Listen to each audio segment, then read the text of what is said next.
As we move into the dog days of the NBA offseason, between the rush of free agency and the renewed optimism of training camp, maybe we need a reminder of the excitement ahead. Every team has obvious sources of anticipation, but we're not necessarily here to alert you to the breaking news that Steph Curry and Kevin Durant are going to be fun to watch in 2021 and 22 season. Instead, we'll mostly focus on players who'll enter next season with room to grow, a niche to fill, a new level to reach, or some other opportunity to raise their and their team's profiles. Sometimes we'll base picks on flashes we've seen in the past. Others will lean on faith. Finally, at some level, this is personal. We all have players we believe in or derive special enjoyment from watching. These are the players to watch for that FYF Sports has chosen.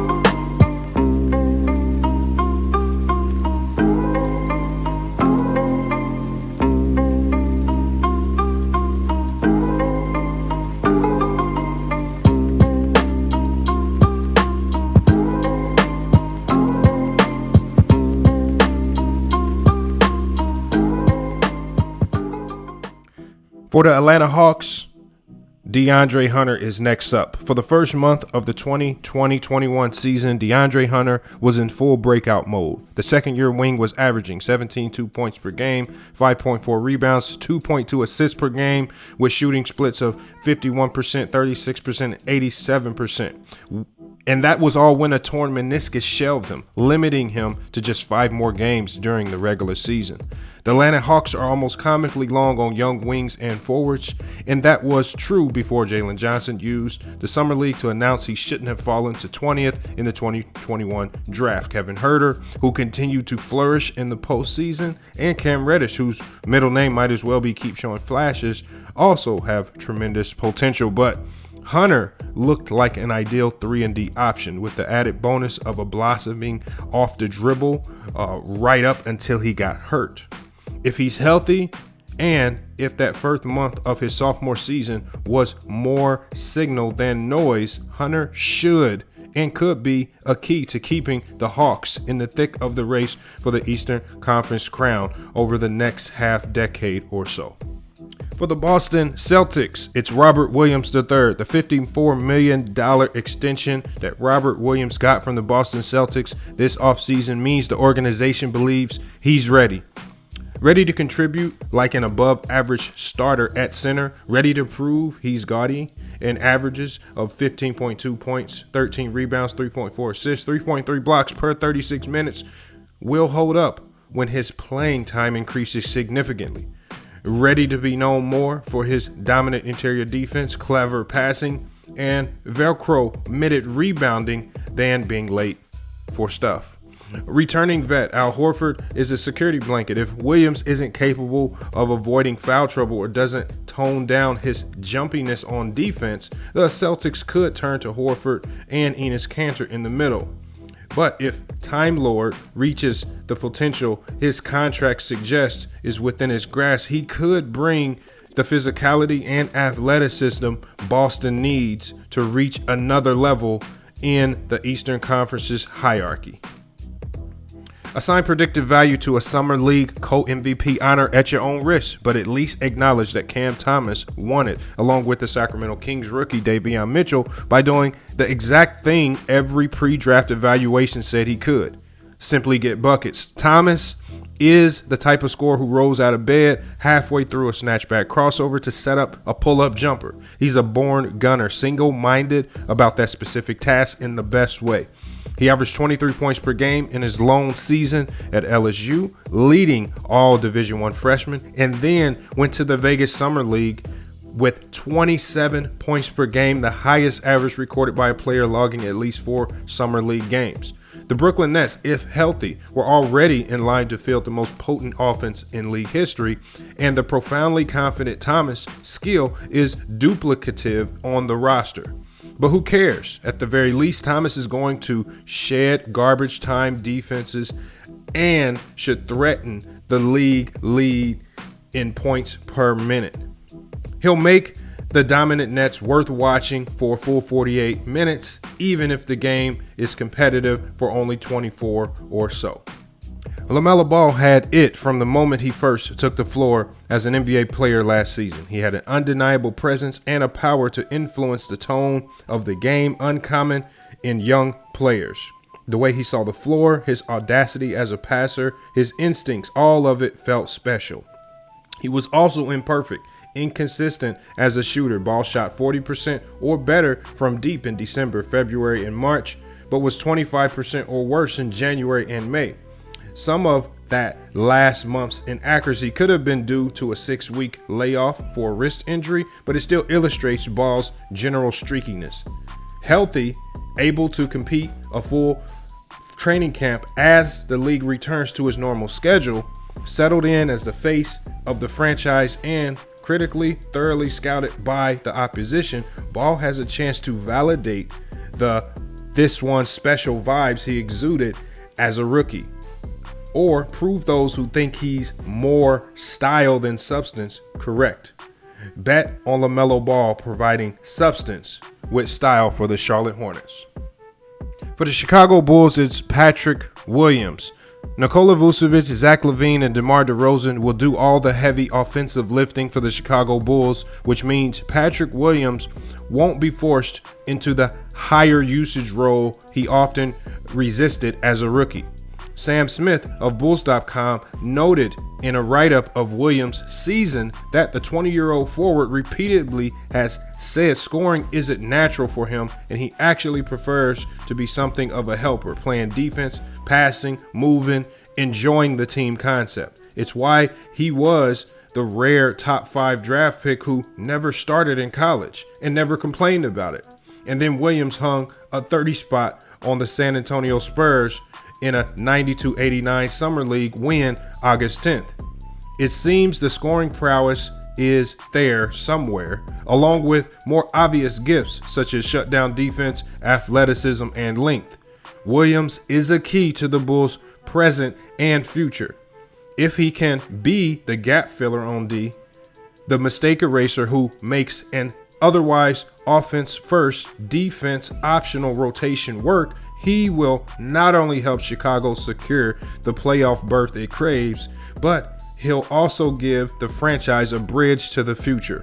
For a team that has leveraged so much cash and draft capital to add veterans, the number 4 pick from the 2020 draft might be its last chance at a homegrown talent for years to come. For the Cleveland Cavaliers is Evan Mobley. Rookies are exciting by definition. Undoubtedly so when you're talking about a top 5 selection such as number 3 pick Evan Mobley. Even among that subgroup, Mobley is especially tantalizing. In theory, he's a 7-foot rim protector who will be able to switch on defense, and this is where it gets fun. Create his own shots off the dribble. The ideal version of Mobley would be a bigger Bam Adebayo with much more scoring potential. The Ringer's Jonathan Tazarks wrote as glowing a profile of him as you would likely to read on any prospect, and you don't even need to suspend much disbelief to nod along. A player with game-changing upside like Mobley would matter anywhere, but he's especially crucial for the Cleveland Cavaliers. They've been no strangers to high lottery picks in recent seasons, but those selections have mostly yielded complementary types, not transformative talents. Evan Mobley has a chance to properly organize Cleveland's roster hierarchy, moving to the top of the prospect list and knocking Colin Sexton, Darius Garland, and Isaac Okoro down into the supporting roles that fit them much better. For the Dallas Mavericks, it's Luka Doncic. We won't go to the superstar well often, but there's really no choice for a Dallas Maverick team that didn't add top-line talent over the summer. Reggie Bullock is a fine fit, and Tim Hardaway Jr. deserves the $75 million deal he got, but the Mavs aren't exactly overhauled. Luka Doncic was a preseason MVP shortlister last year and played like one. He lands here despite the established level of excellence because of his 2020-21 didn't represent anything close to his peak. How could it have? He's only 22, and he's certainly not the type of coil spring athlete whose effectiveness will decline as he loses speed and bounce. If anything, as he continues to get into better shape, Doncic's athleticism could trend upward. And there's no doubt his already masterful feel and court sense will improve with more reps. If you flashed forward to June and learned Doncic's 2021-22 season included a triple-double average, a unanimous MVP, and the Western Conference's top seed despite less than stellar supporting talent, would you really be shocked? I wouldn't. For the Denver Nuggets, it's Michael Porter Jr. Jamal Murray's absence while rehabbing a torn ACL will keep the Denver Nuggets out of serious contention, but it may also clear the way for Michael Porter Jr. to go nuclear for a full season. Michael Porter Jr.'s progress towards stardom could hit overdrive this season as he steps into a much larger role. Last year, he averaged more points than any player who took fewer than 14 field goal attempts per game. Scale that up. Price in the typical level of improvement you'd expect from a 23-year-old, and Porter could flirt with 30 points per game. Don't expect Porter to repeat his gaudy efficiency numbers, 62% from the mid-range and 44% from threes, as he nods and adds more difficult shots to his resume this season. But do anticipate that he will contend for a scoring title, hopefully while also making marginal progress in his defensive attentiveness, passing, and synergy with Jokic. It's wild to imagine a team trotting out the reigning MVP and scoring title threat every night. But if Porter capitalizes on this opportunity, the Denver Nuggets could live that luxury. For the Detroit Pistons, it's KayCunningham. It's hard to recall a top overall pick billed by so many as can't miss, but KayCunningham's exceptionally well-rounded game and ideal big wing size certainly give him one of the highest floors in recent memory. There's no bust in his profile, which means the only question is how big the boom might be.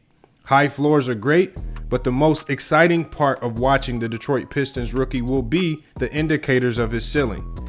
Is the 6'7", 220-pound Cunningham a Chris Middleton clone with better vision, all polish and refinement, without the kind of quick twitch burst and downhill verve of the league's top-tier scoring threats?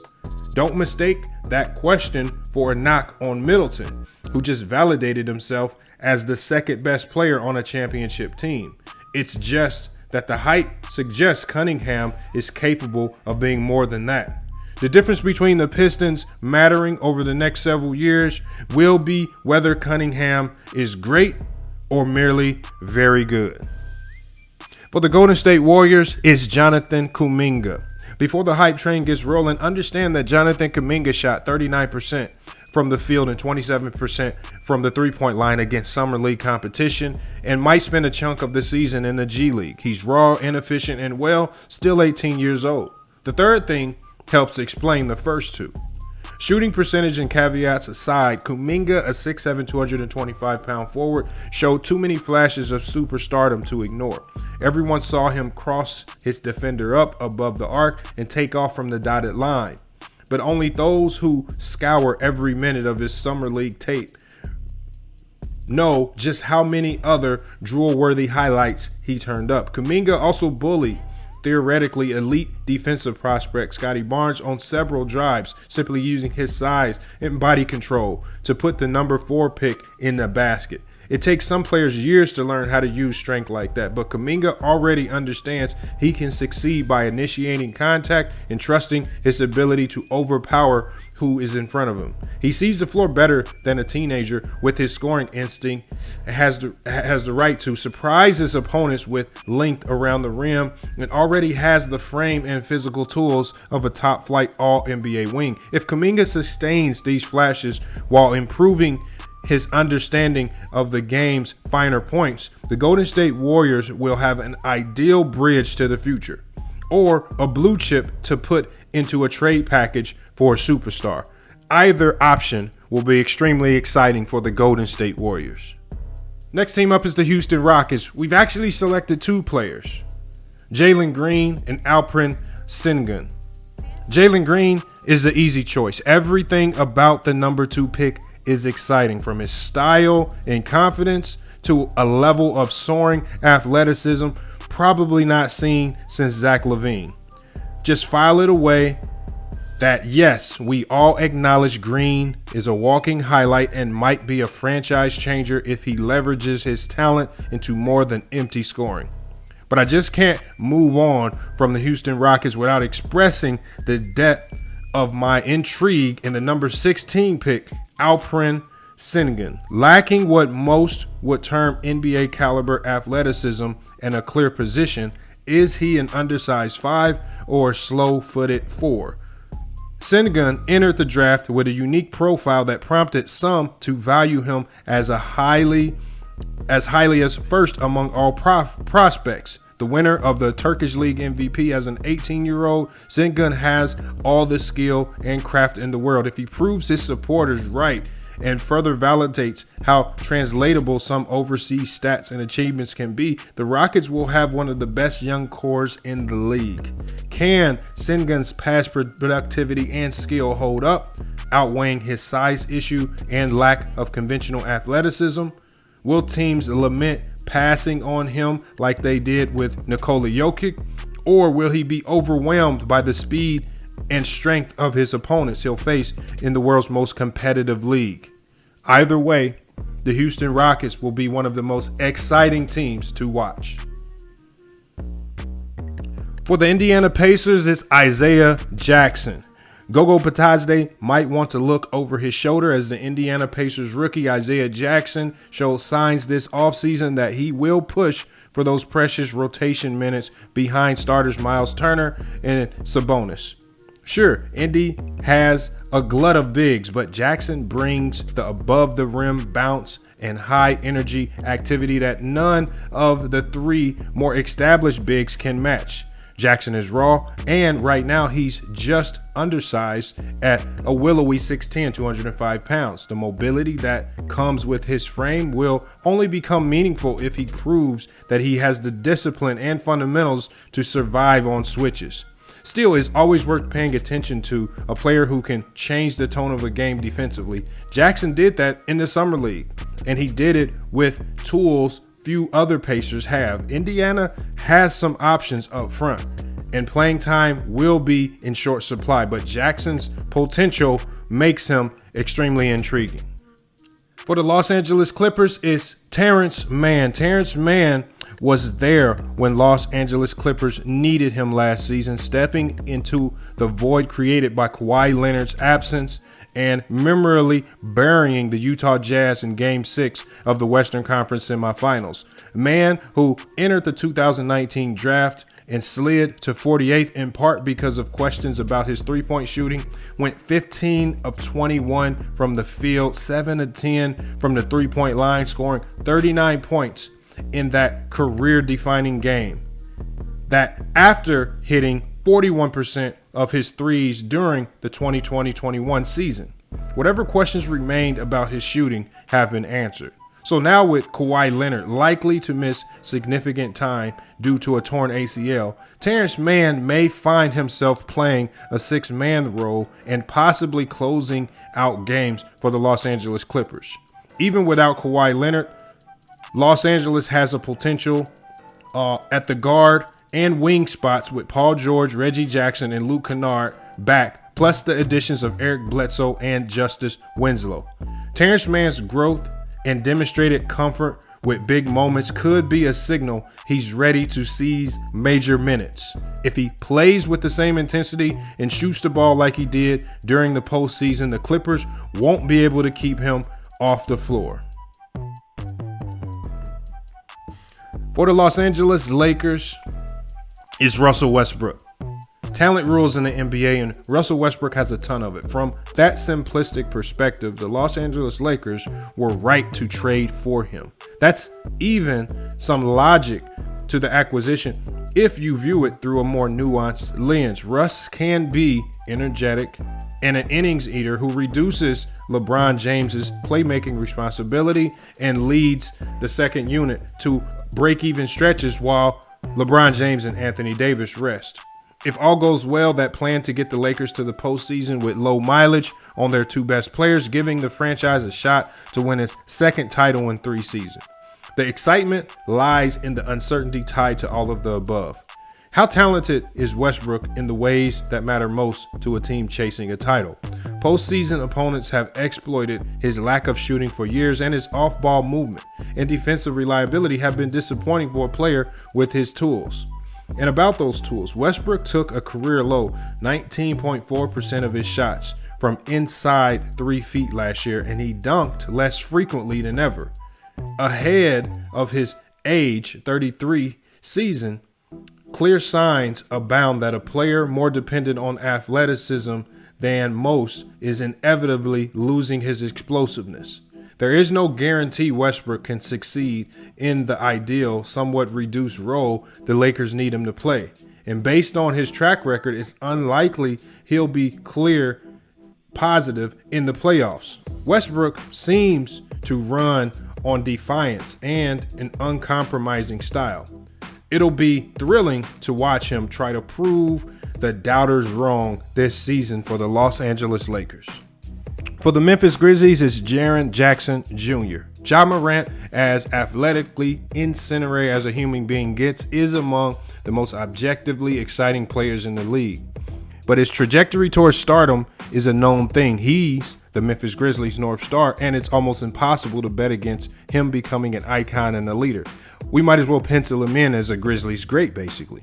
Jaren Jackson's impact is tougher to gauge, and his development in the 2021-22 season will go a long way towards determining Memphis's near and long-term ceilings. His age, 20, in the season of 2019 and 2020, which included a 40% rate from the three-point line and 6.5 attempts, was among the best long-range shooters ever recorded by a player 6'11" or taller. It was brilliant enough to overlook the fact that Jackson wasn't living up to his draft billing as a transformative defender.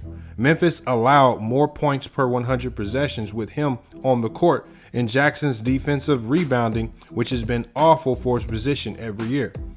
Jackson played only 11 games in the 2020-21 season because of a torn meniscus, so it's not fair to judge him on that sample. This season, though, this is the season in which he'll return to long bombing and high volume, and he will need to prove he can survive defensively, thereby unlocking a 5-out look that should allow Ja Morant to wreak havoc in space. For the Miami Heat, impact player we've selected is Bam Adebayo. Bam Adebayo's mid-range attempt frequency and accuracy have trended steadily upward in every year of his career. While a penchant for two-point jumpers normally earns an eye roll in the era of dunks and threes only, shot profile optimization, that growth is critical for Adebayo and the Heat. But only if that growth culminates with the multi-skilled centers stepping beyond the arc. That could happen this year as the Heat pursue a championship with an already fight-ready roster, further toughened by the additions of Kyle Lowry and PJ Tucker.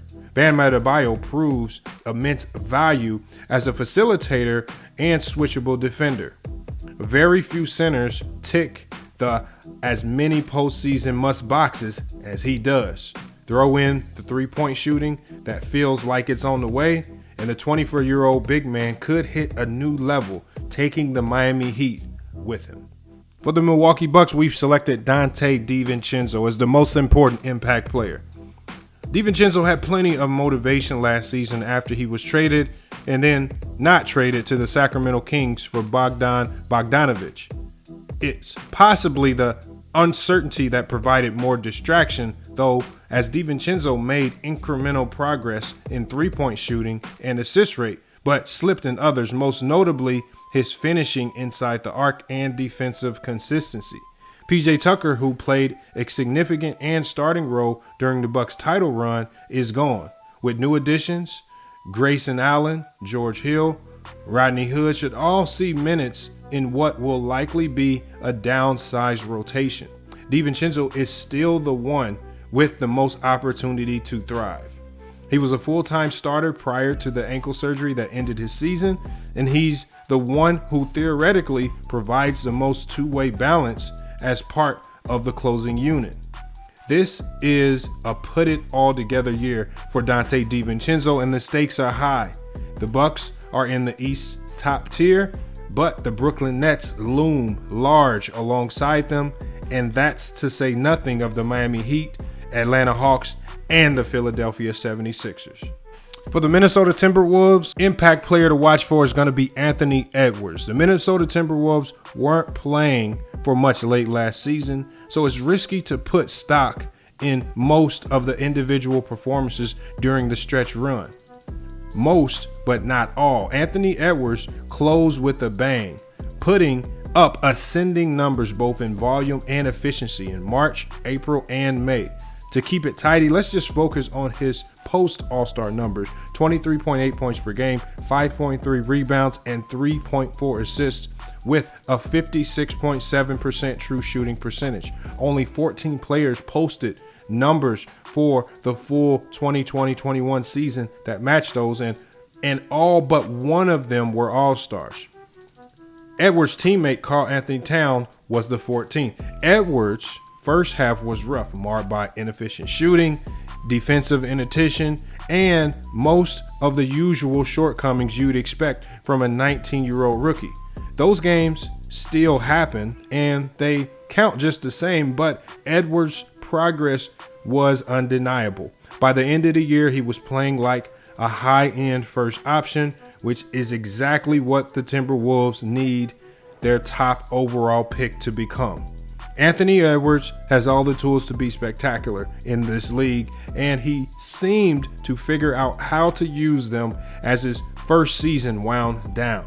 If he starts next season and he starts playing like that and enjoys another upward trend during the 2021-22 campaign, then we all need to watch out for the Minnesota Timberwolves.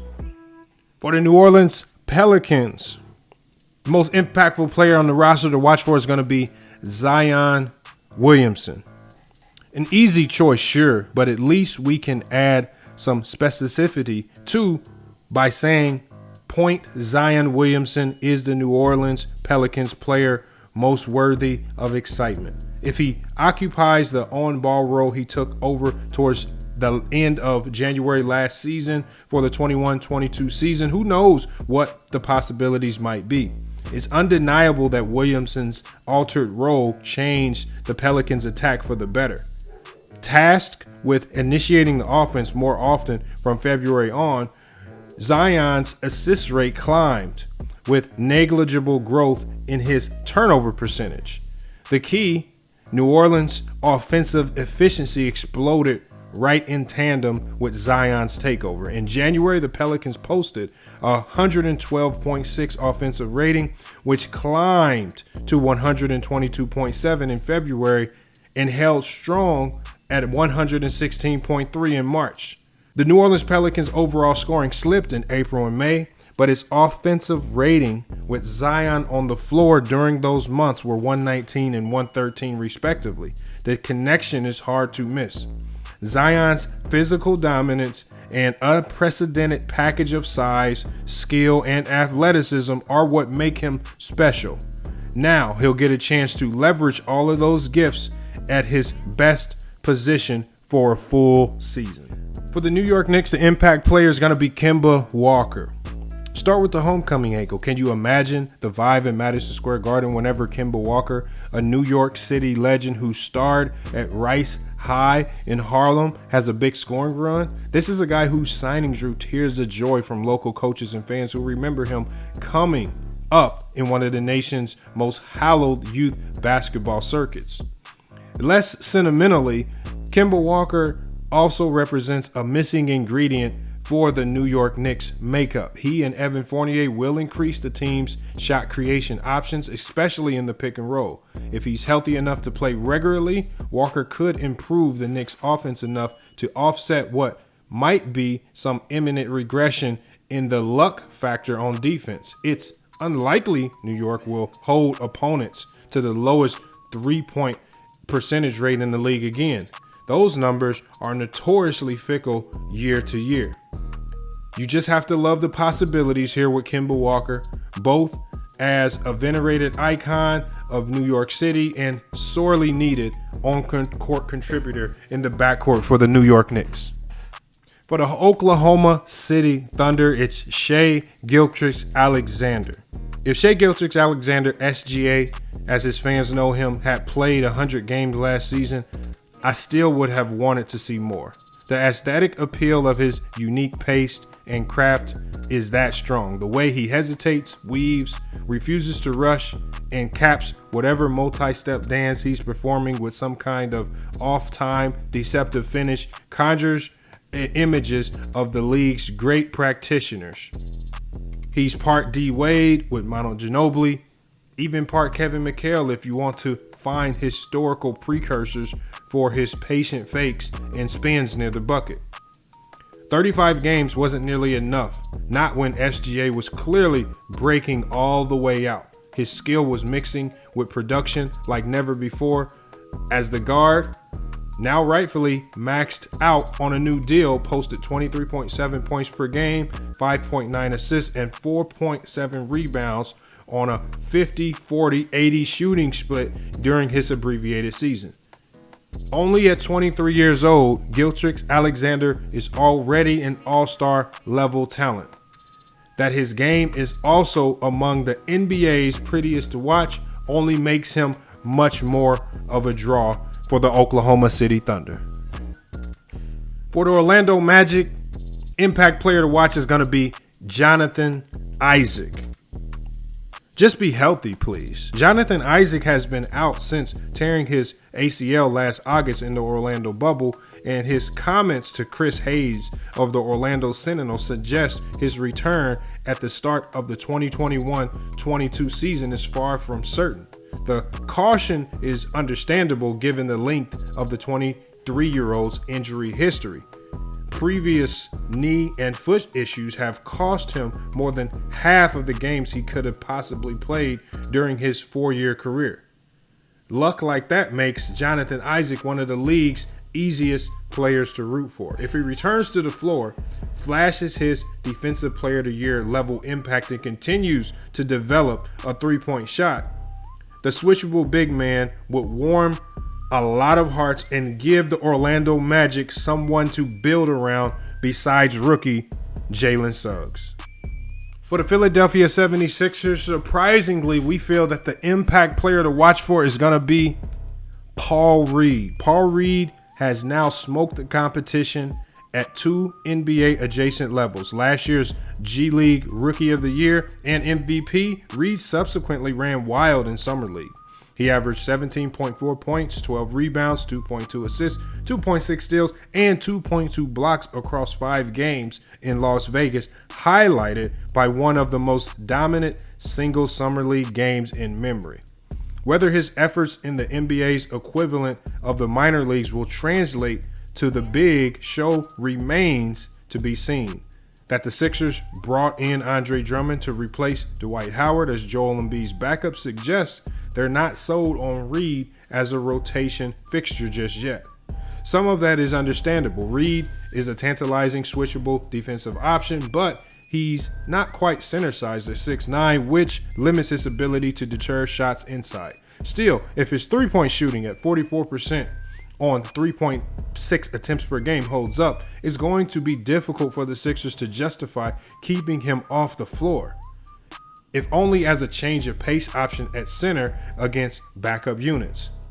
The talent is there, and so is the productivity at the lower levels. Reed can give the 76ers an intriguing dimension if he gets a shot to play for the Philadelphia 76ers this season. For the Phoenix Suns, impact player to watch for is going to be Mikal Bridges. Mikal Bridges wasn't a full-time starter until last season. A fact helps offset whatever lack of improvement you normally expect from a player who's already 25. It's not like Bridges has to get any better to make a major impact. His 3-and-D skill set is basically ideal in the modern NBA, but the 6'7" wing has improved, expanding his game to include more shot creating and more aptitude offensively. Last season, he added an array of useful one-dribble attacks against aggressive closeout, and Bridges also excelled in converting these types of shots, those pump-and-go moves that he creates. He hit 50% of his attempts in the 3 to 10-foot range, a huge improvement over the 33.9% he shot in the 2019-2020 season. Nothing matters more than Bridges steadily climbing three-point accuracy from 33.5% as a rookie to 36% in 2019, now to 42% as of last year. But don't sleep on the quiet step he's taking in other areas. Mikal Bridges is an elite specialist, but he could become an even more complete two-way threat this season for the Phoenix Suns. For the Portland Trail Blazers, impact player to watch for is going to be Larry Nance Jr. At the risk of overstating the importance of a player who's never sniffed an all-star game and might not even be in the starting lineup, Larry Nance Jr. feels like a solution to many of the Portland Trail Blazers' problems. Though he hasn't played much at the center spot over the last 2 years with the Cleveland Cavaliers, the 28-year-old actually spent the majority of his time there in both 2017 and 2018. For a Blazer team that could use a downsized, skill-based change of pace at the 5 when matchups don't favor Jusuf Nurkic, Nance is a fantastic option. Portland also needs some defensive disruption and competent passing from its role man, and Nance is the only active big man with a career steal rate above 2.5 and an assist rate above 11%. 2 more boxes checked for the Portland Trail Blazers. Nurkic is a valuable piece, but you've got to like the potential of the Blazers closing 5 made up of Damian Lillard, CJ McCollum, Norman Powell, Robert Covington, and Larry Nance Jr. That group could tie defenses in knots and confuse opposing offenses with a switch-heavy look, all made possible by Larry Nance's unique game. For the Sacramento Kings, Davion Mitchell is the most impactful player to watch for going in the next season. Very few teams are good enough to draft for positional need, and the Sacramento Kings aren't in that small category. So just as a general principle, there was nothing wrong with them grabbing the 6-foot Davion Mitchell at number 9, despite already having De'Aaron Fox and Tyrese Halliburton, 2 smallish guards on the roster. There will be a whole lot right with that decision if Mitchell's all defensive shutdown capacity against guards extends to wings. There aren't many on-ball pests more committed or intimidating than the Baylor product. But if he can check the larger opponents at the 2 or 3 that neither Fox nor Halliburton have the heft to handle, the Kings can confidently play all 3 guards together. Nobody has ever complained about too much primary playmaking on offense, and what would effectively be a 3-point guard lineup could give Sacramento all kinds of scoring flow. It'd be a true luxury, not to mention a boon to what needs to become one of the league's most high-frequency transition attacks. Mitchell looked capable of guarding during the NBA Summer League. It will be thrilling to see whether his intensity and strength will allow him to do that in the regular season against NBA level opponents. For the San Antonio Spurs, impact player to watch for is going to be Devin Vassell. Devin Vassell only averaged 5.5 points per game and shot a touch below the league average from everywhere but the foul line as a rookie, but he was clearly doing something right. It's not easy for young players to earn playing time from Greg Popovich, and Vassell was a recipient of that. As far as basketball goes, he's a good shooter, Popovich told Tom Osborne of the San Antonio Express News following Vassell's career-high 18-point game against the Memphis Grizzlies on April 17th. He's long, he understands how to play. Defensively, he is starting to figure out the physicality of the game. He's coachable, he's pleasant to be around, just a wonderful guy, said Greg Popovich. Popovich usually waits until a player ages into his 30s before praising him that effusively, but Vassell's exciting future is about more than earning the rare attaboy from Coach Greg Popovich. He's an ideal size wing who readily shoots the three, rebounds pretty well for his position, and holds up just fine on defense. Just at age 21, Devin Vassell could be in line for a much larger role this year and potentially more praise from the San Antonio Spurs and Greg Popovich. For the Toronto Raptors, impact player to watch for is OG Anunoby. OG has a legitimate chance to finish the 2021-22 season as one of the top two-way forwards in the league and the Toronto Raptors' best player. He made incremental progress as a ball handler and three-point shooter during his first 4 seasons, setting new career best in three-point shooting at 39%, volume at 6.1 attempts per game, assist percentage, and ridiculously high field goal percentage at 75%. Anunoby's defensive prowess hardly requires mention. He's impossible to overpower, handles centers often in the Raptors schemes, and might be the most complete one-on-one defender in the league. It's impossible Anunoby will continue to make small strides offensively. Even a tiny step forward should earn him an all-star consideration, but there's also the potential for a full-on breakthrough. The Raptors will take either scenario, but they prefer the latter, which is obviously on the table.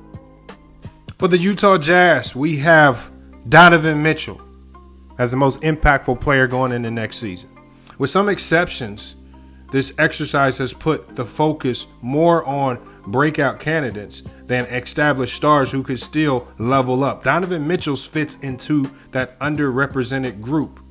Through his nomination here, also owes to a Utah Jazz team that hasn't undergone much change. It's mostly a known commodity. An all-star for the second time last season, Mitchell finally got his true shooting percentage up above the league average while also developing as a facilitator. Mike Conley's presence means it's not often necessary, but Mitchell is rapidly going from being a theoretical option at the point position to a practical one. He was one of just 8 players in the NBA to average at least 26 points per game while also posting an assist percentage north of 26%.